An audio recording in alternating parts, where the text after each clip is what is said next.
ராய்ஸை ரொம்ப கோபமாக பேசுகிறேன். உண்மைதான்.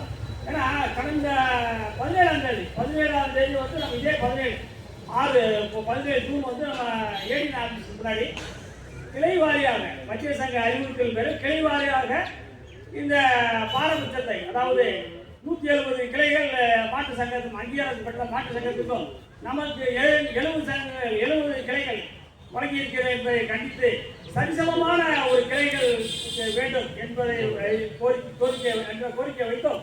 அதே போல நமக்கு பிரேம் ஆபீஸ் வழங்க வேண்டும் என்ற கோரிக்கையை வலியுறுத்தி போராடினோம் தோழர்களே.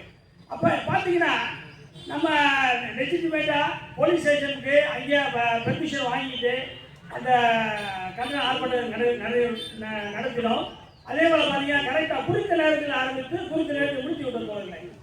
இதில் வந்து இந்த லிஸ்ட் ஆஃப் யார் ஸ்பீக்கர்ஸ் என்னென்ன யார் பேசுகிறாங்க, அதே போல் வந்திருந்த நம்ம சரவண தோழர் சொன்ன மாதிரி வந்திருந்த தோழர்கள் அனைவரும் குறிப்பிட்ட, அதாவது தங்களுடைய ஆஃப் ரெஸ்ட்டு தன்னுடைய சொந்த லீவில் வந்து கவனித்தாங்க.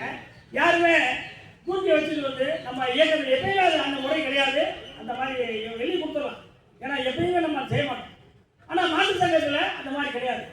நீங்கள் பார்த்தீங்கன்னா இந்த நிர்வாகம் இந்த சீனியர் டிபிஓ வந்து உள்ள பிரச்சாரம் தேர்தல் அப்போ நம்மளுடைய மரியாதைக்குரிய ஜிஎஸ் தேவி சகலா வரும்போது நம்ம வந்து உள்ளே போய் பிரச்சாரம் பண்ணி நம்ம நோட்டீஸ் கொடுக்கும்போது ஆஃபீஸர் டிஸ்டர்ப் பண்ணாங்க அப்படின்னு சொல்லி இந்த டிபிஓ இது பண்ண. அப்போ I know rules you mind business அப்படின்னு நம்ம ஜிஎஸ் தேவி சகல் நேராக மூச்சு நேரம் சொன்னாங்க. அந்த தைரியம் வந்து சீக்கிரம் வந்து அரசு நம்ம உயிரை மட்டும் தான் சொந்தம். ஏன்னா நம்ம வந்து அவர் ஹேண்ட்ஸ் ஆர் அன்சலி, கையை வந்து சொந்த கரையில்லாத ஒரு கைகள். அதனால நம்ம வந்து ஏதோ யாருக்கும் எதுக்கு பயப்பட வேண்டாம்.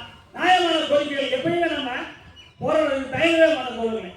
அப்போ ஒரு senior branch officer senior divider, இப்போ அவர் வந்து இப்போ உயர் பதவியில் இருக்கார், வேறு ஏதாவது உங்களுக்கு தெரியும். அவர் ஆஃபீஸில் போய் 2 பேர் ஆன் டியூட்டியில் அவங்க டியூட்டியை பார்க்காம அவர் ஆஃபீஸில் உட்காந்து கன்சல்ட் பண்ணுறாங்க.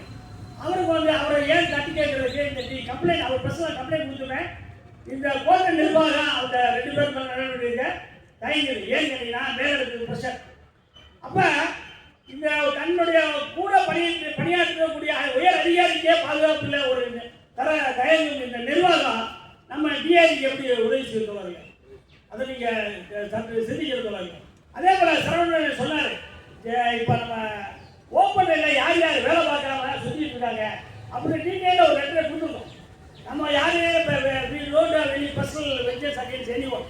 ஆனாலும் இங்கே என்ன நடக்கிறது என்பது அதிகாரிகள் இருக்கு. அது குறிப்பாக இந்த சீனியர் டிஎம் கோஆர்டினேஷன் இருக்காரு. எப்போ பார்த்தாலும் நம்ம ஒரு லோக்கல் பதவிக்கு செலக்ட் ஆகி போகிறாரு, உயர் பதவிக்கு கொஞ்சம் போனால் கூட அவரை ரிலீவ் பண்ணுறது ரொம்ப தயங்குவார். ஏன்னா அவர் ரயில்வே தூக்கி பண்ணுற மாதிரி ஒரு இது வேகன்சி வந்து த்ரெஷோல்டு, அந்த த்ரெஷோல்டு வந்து ஜாஸ்தியாக இருக்குது அப்படின்னு சொல்லிட்டு காரணம் காட்டுவார்.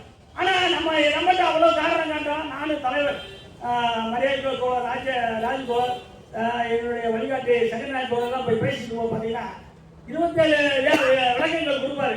ஆனால் மாட்டு சங்கத்துக்காரங்க எந்த பிரச்சனையும் கொண்டாந்தாலும் அவர் செஞ்சு கொடுக்குறாங்க. இந்த மாற்றாந்தாரி போக்கத்தான் ஸ்டெப் ட்ரீட்மெண்ட் தான் டிஆர்இ உண்மையாக கண்டிக்கிறது தோழர்கள்.